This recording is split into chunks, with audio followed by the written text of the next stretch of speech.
காடு விளைஞ்சன மச்சான் நமக்கு கையுங்காலும் தானே மிச்சம், கையுங்காலும் தானே மிச்சம். இப்போ காடு வேலையட்டும் பொண்ணே நமக்கு காலம் இருக்குது பின்னே, காலம் இருக்குது பின்னே.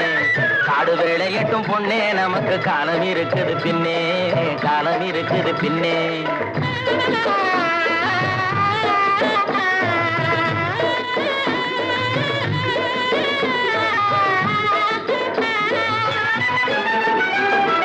மண்ணை பொளந்து சொரங்கம் வச்சு பொன்னை எடுக்க கனிகள் வெட்டி, மண்ணை பொளந்து சொரங்கம் வச்சு பொன்னை எடுக்க கனிகள் வெட்டி,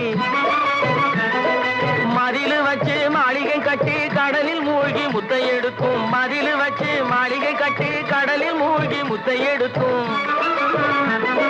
வழிகாட்டி மரமான தொழிலாளர் வாழ்க்கையிலே பட்ட துயரினி மாறும், ரொம்ப கிட்ட நெருங்குது நேரம், கிட்ட நெருங்குது நேரம். அவர் பட்ட